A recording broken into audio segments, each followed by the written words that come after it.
பீகாருக்கும் ஆந்திர பிரதேசத்திற்கும் வாரி வாரி வழங்கியதை பற்றி நமக்கு அனைவருக்கும் தெரிந்த ஒன்றுதான்.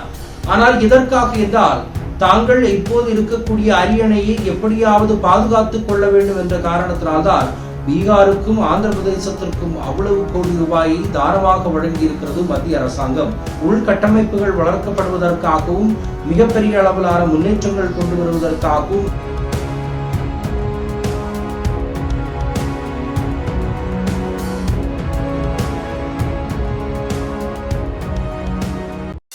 மிஸ்டர் பர்ஃபெக்ட் எக்ஸ்ட்ரா கோல்டு திருமணமான ஆண்களுக்கு திருப்பு முனையை ஏற்படுத்தும் ஹலாலான இயற்கை வியாகரா. வயதான பலகினமா, சுகர் பலகினமா, இனி கவலை வேண்டாம், உடனே ஆர்டர் செய்யுங்கள். வணக்கம். தங்களுடைய நாற்காலியை பாதுகாத்துக் கொள்வதற்காக தற்போது நடந்து முடிந்த பட்ஜெட்டை பற்றி நமக்கு நன்றாக தெரியும். பீகாருக்கும் ஆந்திர பிரதேசத்திற்கும் வாரி வாரி வழங்கியதை பற்றி நமக்கு அனைவருக்கும் தெரிந்த ஒன்றுதான்.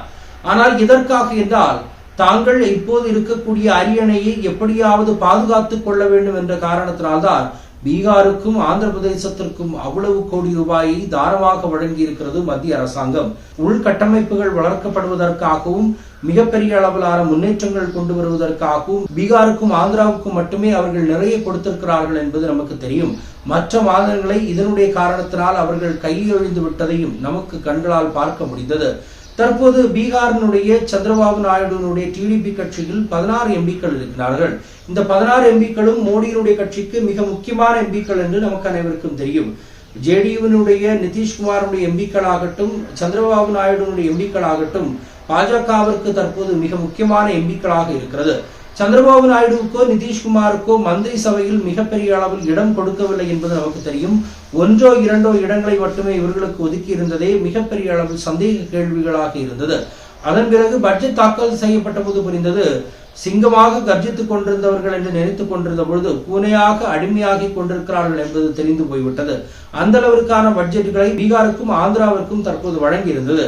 ஆந்திராவினுடைய தலைநகரான அமராவதிக்கு 1500 கோடி ரூபாயை வழங்கியிருந்தது அரசாங்கம். இதற்காக என்றால் அந்த தலைமை இடத்தை மிகப்பெரிய அளவில் வளர்ச்சி செய்வதற்காகவும் மேலும் மேலும் வலுப்பெற செய்வதற்காகவும் அந்த 1500 கோடியை அளித்திருக்கிறது. ஆனால் அந்த 1500 கோடி தமக்கு போதுமானதாக இல்லை என்றும் மேற்கொண்டு பட்ஜெட்டுகளை அதில் கூட்டி வைக்க வேண்டும் என்று கூறி மோடியையும் நிர்மலா சீதாராமனையும் அமித்ஷாவையும் சந்தித்து பேசியிருக்கிறார் சந்திரபாபு நாயுடு.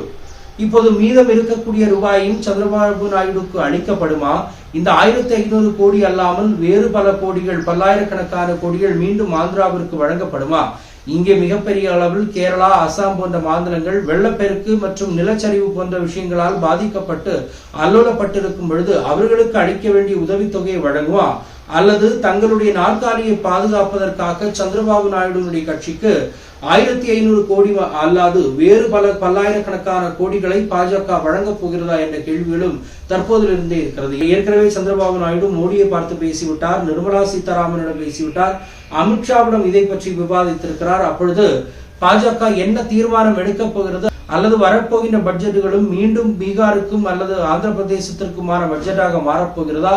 குழந்தைகள், பெண்கள், இளைஞர்கள், விவசாயிகள், வயதானவர்கள் என்று இவர்களுக்கான பட்ஜெட்டாக இருக்கும் என்று கூறிவிட்டு 2 மாநிலத்திற்கான பட்ஜெட்டாக ஒதுக்கியது அல்லது தங்களுடைய பதவியை பாதுகாத்துக் கொள்வதற்கான பட்ஜெட்டாக இது மாறி போனதெல்லாம் நமக்கு தெரிந்த உண்மையான விஷயங்கள் தான். பொறுத்திருந்து பார்ப்போம். டிடிபியினுடைய சந்திரபாபு நாயுடுவுக்கு எக்ஸ்ட்ரா, அதாவது அடிஷனலாக 10,000 கோடி ரூபாய் வழங்கப்படுமா? அதற்கான நிதி ஒதுக்கும் பொழுது மற்ற மாநிலங்களுடைய நிலை என்ன? மற்ற மாநிலங்களும் ஜிஎஸ்டி போன்ற வரிகள் கட்டப்படுகின்றன. அவர்களும் இதற்கான நிதி உதவிக்காக காத்துக் கொண்டிருக்கிறார்கள். அவருடைய மாநில வளர்ச்சிக்காக காத்துக் கொண்டிருந்தார்கள். அதனுடைய நிலைமை என்னாகும் என்கின்ற கேள்விக்குறியும் தற்போது இவரிடம் இருக்கிறது. பொறுத்திருந்து பார்ப்போம். மற்றொரு சந்திப்போம். நன்றி, வணக்கம். மை நேம் இஸ் ரெட் சேனலை சப்ஸ்கிரைப் பண்ணிக்கோங்க. அதுக்கப்புறமா பக்கத்துல இருக்கிற ஜாயின் பட்டனை கிளிக் பண்ணீங்கன்னா ஒரு நியூ பேஜ் ஒன்று ஓப்பன் ஆகும். அதுலயும் ஜாயின் பட்டனே கிளிக் பண்ணிக்கோங்க. அதுல பாத்தீங்கன்னா credit card, debit card options இருக்கு. இதுல உங்களுக்கு விசா, மாஸ்டர் கார்டு, ரிப்பே அப்படின்னு 3 ஆப்ஷன்ஸ் கொடுத்துருக்காங்க. அதுல நீங்க எந்த கார்டு சூஸ் பண்றீங்களோ அந்த கார்டோட நம்பர் என்டர் பண்ணிக்கோங்க. அப்புறமா கார்டோட வேலிடிட்டி மந்த் அண்ட் இயரை டைப் பண்ணிக்கோங்க. அடுத்தபடியா உங்க கார்டோட பின்னால சிவிசி கோடுன்னு சொல்லிட்டு 3 நம்பர்ஸ் கொடுத்துருப்பாங்க. அந்த நம்பரை இதுல என்டர் பண்ணிக்கோங்க. அப்புறமா அட்ரஸ் அண்ட் இன்ஃபர்மேஷன் என்டர் பண்ணிட்டு பைங்கிற பட்டனை கிளிக் பண்ணிக்கோங்க.